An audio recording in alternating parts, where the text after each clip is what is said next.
Hey everyone, this is Laura, and I want to talk a little bit more about the upcoming solar eclipse in Sagittarius. If you're new to me, I'm a spiritual life coach, teacher, and healer.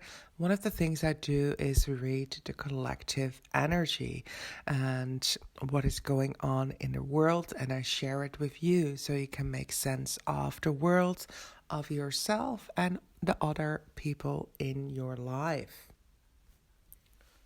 The periods in between eclipses is always an intense one, and it can bring up a lot of emotions.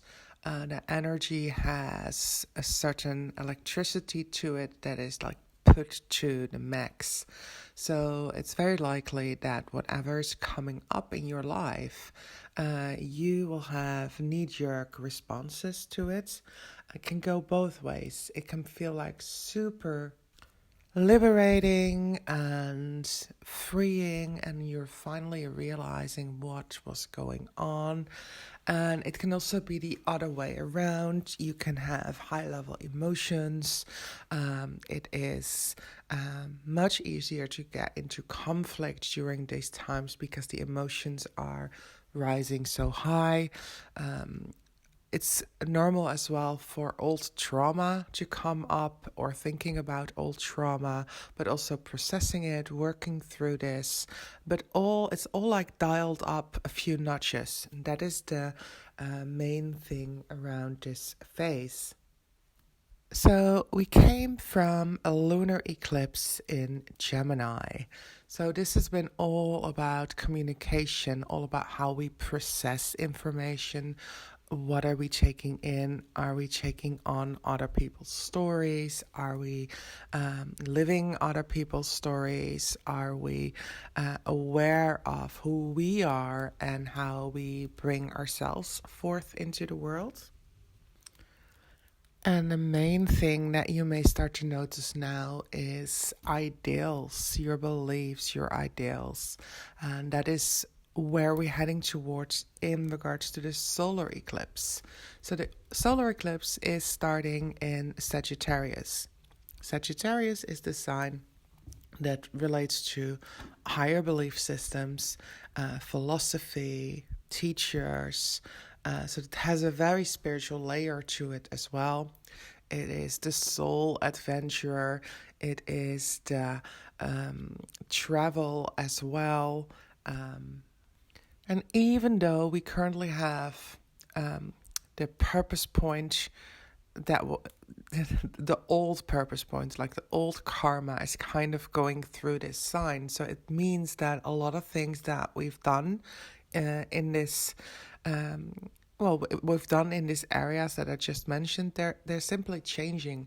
They're no longer part of our new reality. We need to find new ways with them.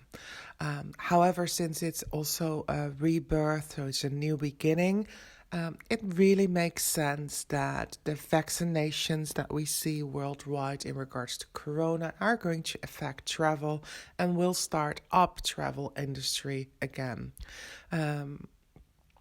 Maybe not in the same way as we used to, but that's the thing with everything in life, right? Things transform and change, and these events happen to help us assess what we can change about ourselves, about our lives, and how we can find a path that is more beneficial.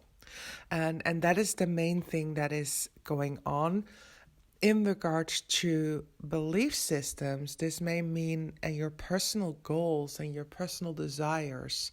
This may mean that after going through the full year, you may now have a clearer sense of purpose, rebirthing within yourself, because it's very likely that you've been shedding different layers the past year. A lot of things would not work for you anymore, and you would have become aware of that. You would have become aware of what is old, outworn, outdated. And this likely comes with reuniting of parts of yourself that you've forgotten.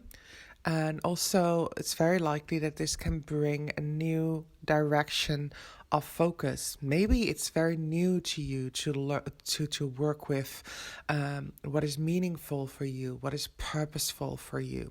And maybe you've been on that path for a long time. It is likely that you feel you need to tweak what you have been doing. So pay close attention to your thoughts coming up, to new desires being birthed, and also to, what is it that you no longer want? It's a good time to start discarding this in your life and to make decisions around this, because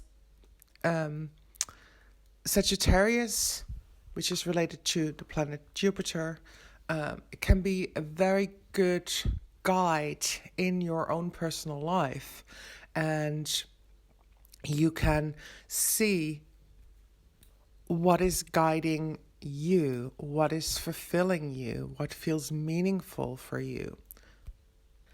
And now that you've become of the reality that you've created, I'm going to say a little bit more about that, because for a lot of people, what has been coming into awareness, but this can be big or small. So this can be on a very big worldly level or simply in your own life. This can mean that expectations that you had and things that you thought were a certain way are screaming back to you loud and clear. Hey, it's not true. It's glamorized. What you thought about certain people in your life, what you thought about certain jobs in your life, certain locations.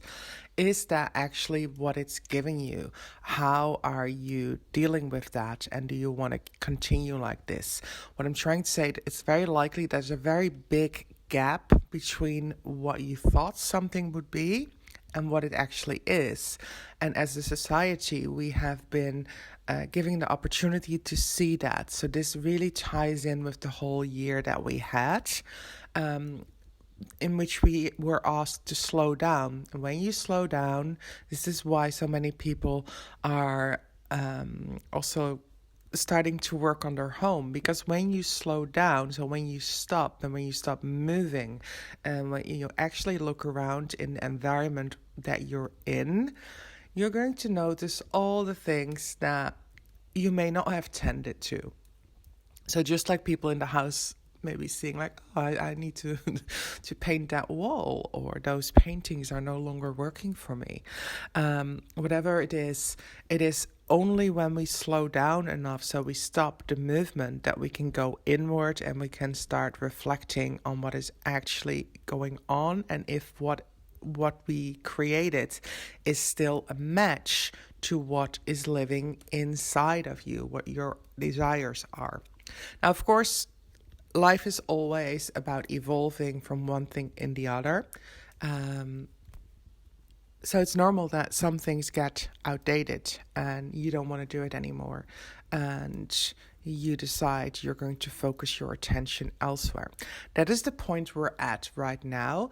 You can adjust a sense of purpose. You can ignite a sense of purpose. You can bring in something that is more meaningful to you.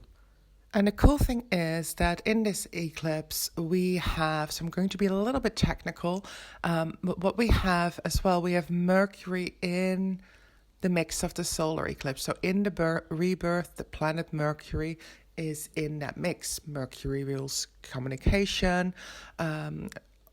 Mercury also relates to travel. But Mercury, so this is the most interesting thing. At the moment, Mercury is on the new purpose point. Gemini is the new purpose point. Mercury rules Gemini. So you can forget that whole part. But basically what it says is that we do really have that opportunity now to bring in what is meaningful, what is purposeful, into a new direction, into a new way of communicating. Now, this is also why we will see more and more people tapping into their actual personal expression. This is something for later, but finding the voice and learning how to use the voice in the best possible way is something that we are learning on a very, very large level and large scale. We'll have to learn how to relate to other people and how to communicate in a way that we're truthful to our inner core, inner selves, while, of course, we still learn how to honor and respect other people and see humanity in them. That is something that we can work on as society for you. And for now, I'd love you to keep it with yourself this coming solar eclipse. What new sense of purpose have you been feeling? What kind of meaningfulness have you again been feeling? And can you start moving into that direction? It's brilliant also, of course, to close off the year with. You can take it into your planning, and in the coming year, you can really start building what you've decided this year into the world more. There is a 1 hour video on the next year on what you may expect. I'm going to give that to those that are booking readings with me. And I'm also planning to give a planning workshop with the themes of the year. And of course, if you have personal plans or if you have business plans, it is very helpful to see what is actually coming up. And that will be something we'll be working with. More on that later. See you in Into the Moon House on Facebook. Have a brilliant eclipse.